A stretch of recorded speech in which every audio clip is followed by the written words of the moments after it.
Hey everybody, it's me, Albatross. I'm back. Okay, I'm here to do part B2 of Where Are the Children? And I think I wanted to explain something. I think a lot of the misconception people get these days and why people are so quick to attack each other over this is because there's this misconception that shutting the border and having a process for people to legally come here and live in the country, people, like, there's this misconception that if want people to come legally, you're Republican, and that you're Democrat if you think that, like, it's just a misconception. Like, it used to be different. Like, the Democratic Party used to, like, be a lot more wholesome than what it is now. Like, I don't know what's happened to them, but, like, even Bill Clinton, like, Democrats and Republicans don't see eye to eye on everything. But there were some things that, like, they did that they don't anymore. And it's just confusing because it's just like they've just slowly, like, turned it into where it's like it's gotten to the point now where it's like it kind of makes you realize why they've kept the missing children out of the media so much. Because the moment you address the missing children, and the sex trafficking that's happening to these children, and how it's just grown and exploded to the point now where it's like it's a super high percentage of women and children getting raped coming over that border. Like, it's just gotten unbelievably bad.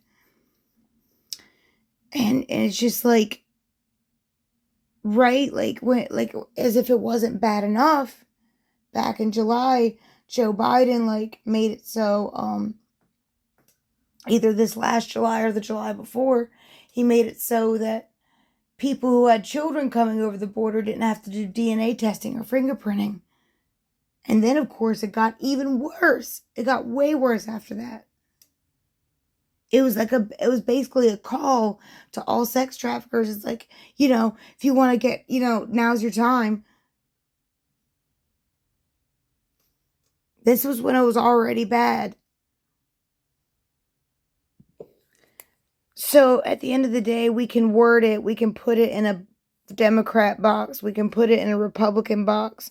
But at the end of the day, but I mean, if you have to come here illegally, and, like, there is, like, you can't get here legally, I mean, ask yourselves why. And those are usually the ones that, yeah, probably smuggling people, guns, or drugs, one way or the other. I mean, it's just crazy, the picture that they're trying to paint, It's wild. Like, here, they're sitting there, saying, oh, Trump's making it difficult, for people to come here legally now because he took away the app. Well, let's read a little bit more about the app, and more specifically the people who provided the app. Now, CBP is Customs Border Patrol, and they're usually the people that are, the ones that the people crossing the border contact. But as far as the children, the unaccompanied children that have been coming over the border, it's been such a problem. They've had to get Health and Human Services involved because there are so many unaccompanied children coming over the border.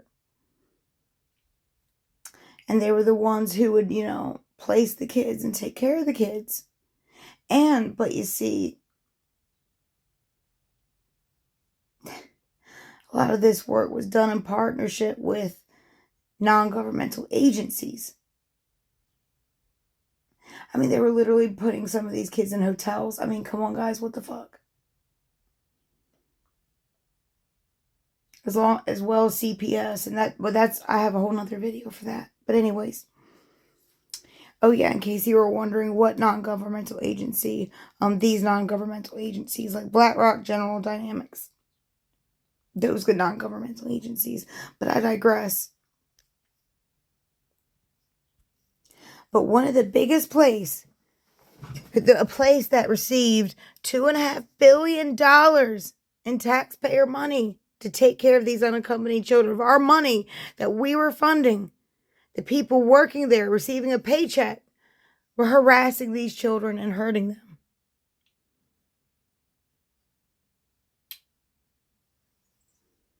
So maybe that's why Trump wants to take a closer look at the books and at the app.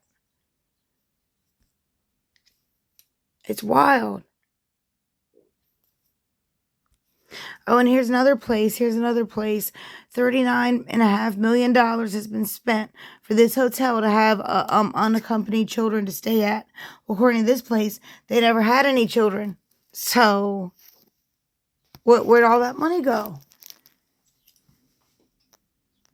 You see what they've done? They were laundering money, running a sex trafficking scam, and laundering the money with it. That's my opinion, at least. That's really what it's starting to look like. That is really, really, really what it's starting to look like. Meanwhile, BlackRock was getting sick rich. General Dynamics, BlackRock.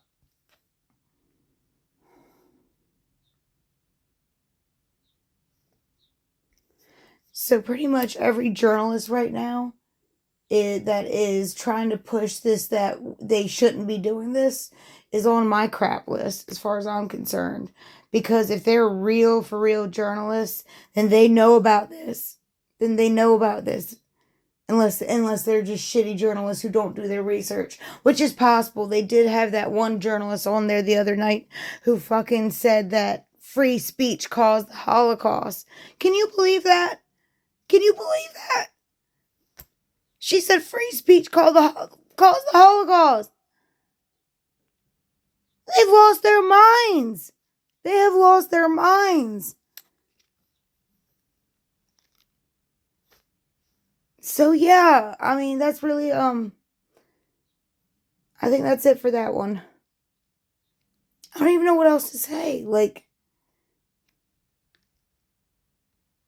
if you're defending this, yeah, I don't give a crap what political party you're on. It doesn't matter.